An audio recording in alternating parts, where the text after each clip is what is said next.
Welcome to the PLZ Prem Preview with myself, Gabriel Antoniazzi, and Peter Martin. Thank you very much for joining us. Don't forget to send in all of your thoughts, predictions, and questions on our social media channels. A huge weekend in the Premier League, perhaps the biggest yet, as league leaders Manchester United visit champions Liverpool. Peter, I'll come straight to you. I can't wait for this one. Is it the biggest game of the season so far? Yeah, absolutely. It's being billed as one of those races for the title, but I'm not so sure about that. I think the other Manchester club might have a major say in this one, but I'm really looking forward to it. That's why I've got the red on, so that nobody will get angry, Gabriel. And to be perfectly honest with you, two teams that one of them not playing as well as I think they should be. The other one certainly surprising everyone, and that's Manchester United at the top of the table. I think it's slightly premature for United fans to get excited about it, Gabriel. But there's no doubt about it, it's going to be an absolute cracker. Yeah, they are getting excited. They're not lost in the league since the 1st of November.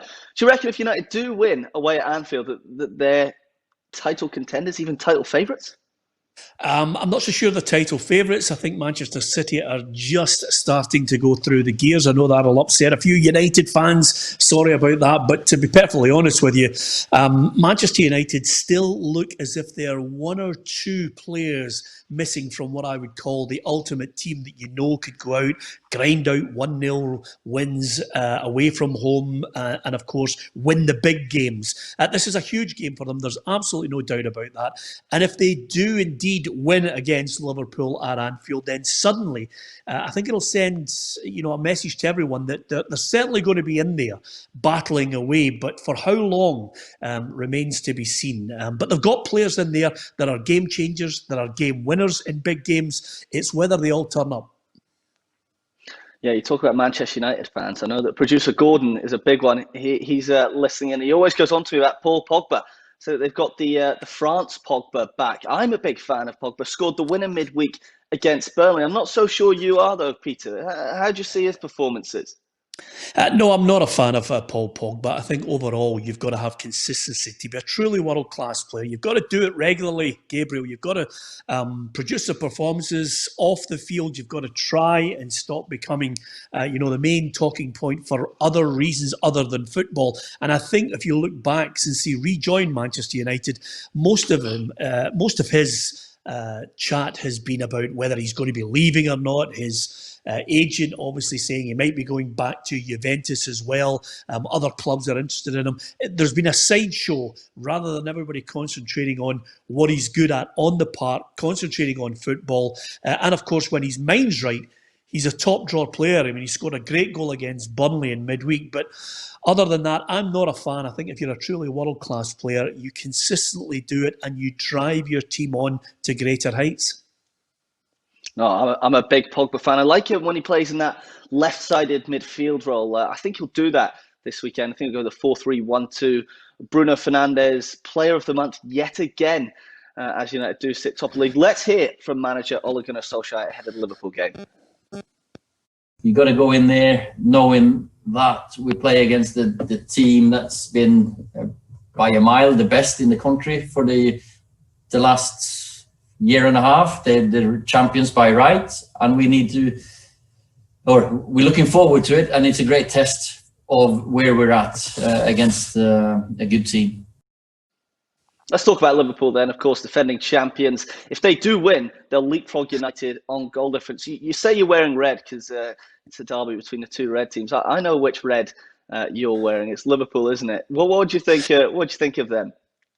Well, listen, at the end of the day, they're not playing the way they were last season. There's no doubt about it. Virgil van Dijk is a huge loss. I mean, listen, some of the papers are even talking, some fans getting excited because he's possibly 4 months away from returning. He could play before the end of the season. I think it'll all be done and dusted by then. I think when you lose a player of his quality in the back line, then it's going to take its full effect on you. And listen, this is a side that are 3 points off the top, and I'm still thinking, that City, for me, are the favourites to win it. Liverpool haven't been great They've not been the force they were last season. The front three haven't been as dynamic. And at the back, Jurgen Klopp's been forced to shuffle it around every now and then. And I think they've had draws that they shouldn't have actually basically dropped the 2 points. So you can clearly tell that some teams are thinking, well, there's a weakness in the back line, we'll try and exploit it. And you need Liverpool to start scoring 2 and 3 goals to win the games. And, I still think home advantage is a huge one in this one. I still think Liverpool and Manchester City will be the two teams trying to dip for the line when it gets to May. Be interesting to see what the back line is. I don't know if you remember the game last week against Southampton. They lost 1-0. It was Jordan Henderson and Fabinho centre-half, which for me is quite frankly ridiculous. It just shows the lack of faith he has in the other centre-halves, Nat Phillips, Reece Williams. But the attack as well has really struggled, Peter, which you'd think was strange. Van Dijk's gone. You think they might struggle at the back. They have done. But Salah, even though he is top scorer, hasn't been at his best. Neither has Mane. They'd like to get Diogo Jota back as soon as possible. But I'm going with you. Home advantage on this one. I think Liverpool will edge it 2-1. Let's hear your thoughts. Yeah, I think Liverpool might sneak this one by the odd goal. I think it might be one of those one-goal victories for Liverpool. If Man United have got any hope of winning this one, let's be honest about it, they'll need a penalty. They've had more than a few this season, to be perfectly honest with you. 11 already. People asking about United getting so many penalties. I think I read a stat saying Ole Gunnar Solskjaer, since he's taken over at United, has 27 penalties for Manchester United. And even the anointed one, Marcus Rashford, has said Jose Mourinho has told him how to win a penalty. So if he gets one in this game, I think everybody will be looking at it very, very closely indeed. Yeah, I'm a big fan of that. The dark arts from Mourinho. He doesn't mind if you get touched, go down in the box, even with VAR. Right, there's plenty of other games to talk about, though. We can have a quick look at some of the other fixtures in the Premier League this weekend. Peter, I know you've talked about Manchester City a lot. They've got a big match. If they do win theirs at home to Crystal Palace, they're guaranteed to go into second place. So let's move on to them. Man City, they've won 7 in a row. They're really starting to grind into top gear, aren't they? Yeah, absolutely. I mean, just looking there at the injury list that they had, key players that were out, players that maybe you were wondering whether they had a future at City. Suddenly, John Stones has come in, and people are thinking, "Wow, he's a defender. That's what he does." So there's been a few plus points along the way, but the big news, of course, would be when Aguero is in the side as well. Suddenly, they've got a potent striker, the best striker in the Premier League for me over the last decade. I'm sure there'll be a few other people shouting that there are other contenders. But Aguero, for me, is an absolute legend. His movement, his skill, his finishing, he is absolutely top drawer. One of my favourite players alongside De Bruyne. And the key thing here with Pep Guardiola, as mentioned, you've got to get players, take your time with them, use his experience to bring them in. And Phil Foden, many were questioning whether it would have been a better idea to put him out on loan. Pep Guardiola stuck to his guns. Phil Foden has rewarded him with some sterling performances, and over and above that, of course, he got that goal in midweek. So quite simply, I think City are looking ominously good. And they've got enough in the ranks to come off the bench as well. And that's the key issue here. If you look at Liverpool's bench and you look at City, I think there's a stronger bench there to call on players to change games if they need to late on. Yeah, I remember years ago when we first met, you said you loved Sergio Aguero, and that he reminded you of your beloved Gerd Müller, the bomber from the West German side of the 70s, who somehow is still in your all-time 11. I'm not sure he's still in mine. But no, let's talk about Phil Foden. He scored the winner midweek against Brighton. Here's what Pep Guardiola had to say about the England star. I said many times, I repeat many times about Phil.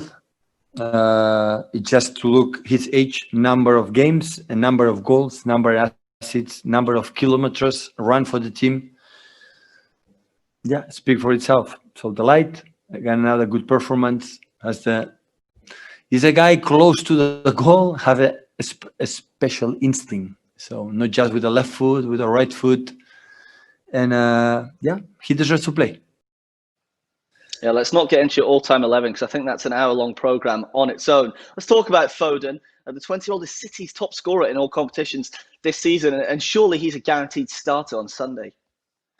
Yeah, I mean, listen, they've got options. Foden certainly put himself to the forefront of everybody's mind. And as Pep said there, here's a man who scored with his right foot for that win for Man City against Brighton. So he's certainly got quality in his left. He can pick a pass. He can score a goal. The only problem I think City have is if he scores in the match, then nobody will be able to cuddle him, because quite simply, the English Premier League is facing this situation where suddenly, yet again, politicians are using football as a platform to try and score points. Teams are in their bubble, teams are tested regularly, but they cannot cuddle or celebrate or over-celebrate when someone scores a goal. And certainly Phil Foden, for me, is one of the players more than capable of creating and scoring goals. But again, we see football being used to try and not so much educate, but set an example to the rest of the United Kingdom on how they should conduct themselves. But I think we're maybe stretching it a wee bit if we start to take out the chance to celebrate on the field. Some people might disagree with me.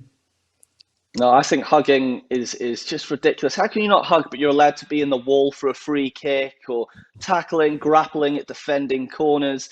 They're tested, they're in their own bubbles.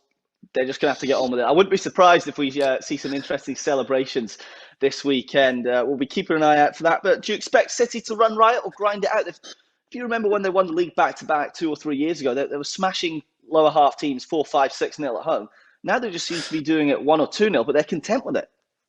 Yeah, well, absolutely. And they're coming up against a side that are quite happy to grind it out. That's Crystal Palace. Roy Hodgson's side, I don't think will be involved in the relegation battle for me. They managed a snore fest against Arsenal, and I think you'll be happy if it continues that way. That's why I think it'll be tight. I think City will win it by the odd goal. But there's no doubt about the main danger that Manchester City will have to watch, and that's, of course, Wilfried Zaha. 8 league goals this season. He's the key to their success in any game. But I think City have got more than enough just to squeeze past in this one, and that's all Pep cares about at this point.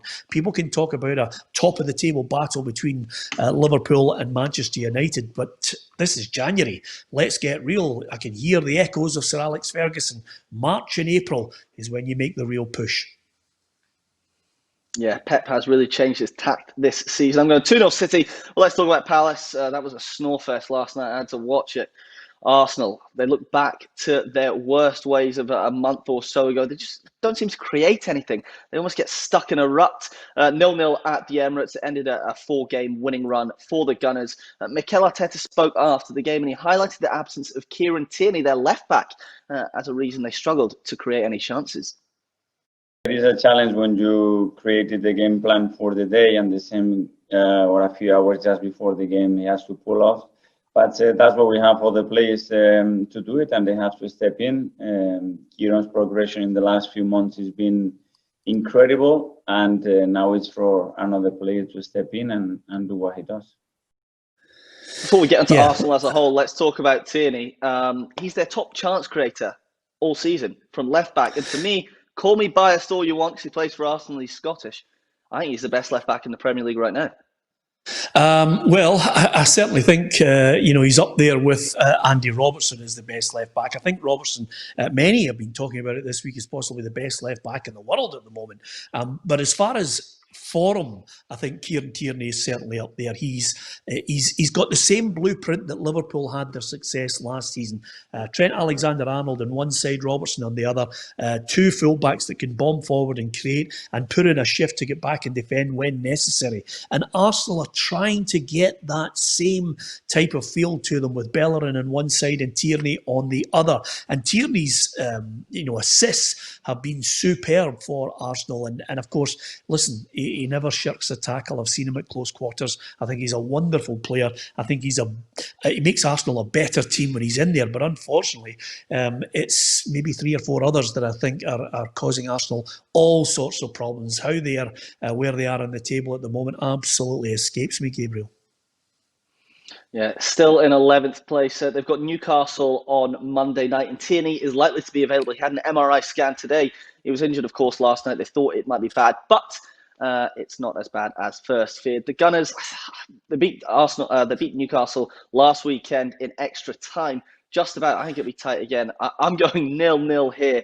And just before I get your prediction, What about Newcastle? Do you think there's any danger of them going down? You know what they're like? They're just so, I'm not sure what the word is, stagnant as a club. They never seem to be progressing, no matter how much we hear of a possible sale, anything like that.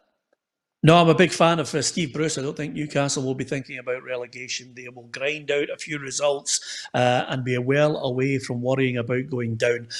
Listen, there's always the anger over the board and the owner and the way that they're run. But Steve Bruce, for me, is a steady, safe pair of hands. If he had money, let me tell you, to buy some serious players, then I think they would be in a different position, because I think he's a good manager, good experience, and I think he could get more out of Newcastle with better players. Okay, that's all we've got time for on that game. The final match we're going to talk about is Tottenham against Sheffield United. Now, Spurs down to 6th place after the midweek draw they had with Fulham. Sheffield United won for the first time all campaign. Let's hear what Jose Mourinho had to say after the Fulham game. It was quickly rearranged, remember. They were meant to be playing Aston Villa, but that was cancelled, and the Fulham match came straight in. He wasn't too happy. The reason why we didn't play the game when we should, there were reasons for that. Okay, let's put that very, very, very clear. The reason why they were not happy to play today is a different question that you have to ask Scott and not me. Talking about Scott Parker there, who's Fulham side, very impressive in that second half. I don't know about you, but he seems to try and shirk the blame onto his players for receding in. That they just sat deeper and deeper, and they conceded late on again. Do you think Jose's got to take some of the blame for that? Yeah, listen, the big question here is, of course, when you've got a situation where with 10 minutes to go, you're desperately trying to get yourself a winner, why not throw on a player that over the last 10 years has been considered one of the world's best players? I mean, Gareth Bale, there is a story to be told there. Never mind the Real Madrid debacle, but why bring a player on loan? And they don't think they're going to renew it next season, but he's there on loan. Throw him on for 10 minutes. If you've had an argument with him on the training pitch and you don't like what he's all about, who cares? It's for the betterment of the team. And I thought Tottenham would be in the mix to try and battle it out for the title, but suddenly they've just gone off the boil. And at 1-0, you're thinking, okay, Kane scored the goal, they're going to get 3 points, they'll grind it out in the true Jose fashion. But they didn't. They get caught with an equalising goal that I thought Fulham were more than worthy of. So at that point, throw Bale on. But he doesn't seem to fancy him. And I think that's to the detriment of Tottenham Hotspur, because they've got some good players, but when you've got a special player like that, he might just do something. Even a half-fit Bale is better than some other players in the Premier League. Only one win in 6 for Spurs since they went top of the league at the start of December. What do you think the problem is with Bale? I'm a massive fan of the Welshman. He always tries his absolute utmost for his country. We know he does. Problems in Madrid, problems here. Is it his personality? Have his legs gone? Something like that, Peter? He's only 31. I mean, come on. I mean, Yeah. he may well be able to hold his hands up and say, look, I haven't had a pre-season. I've been out of sorts. I've never been able to get a full 90 minutes regularly for Real Madrid. I've come over to the Premier League. It's certainly one of the most competitive leagues in the world. But he has managed to show in flashes that he's got the ability to hit a free kick, which is what you want in a game. If it was 2 minutes left and Gareth Bale standing over a free kick, you'd think, this could be the winning goal. If you're looking for, some evidence of his ability to actually play other people in, it's there. Has he got the pace he had 5 or 6 years ago? The answer is probably no. But I think he's got so many other qualities that Jose Mourinho should bite the bullet, unless there is an underlying story which nobody is aware of. I think it's a huge mistake not to throw him in.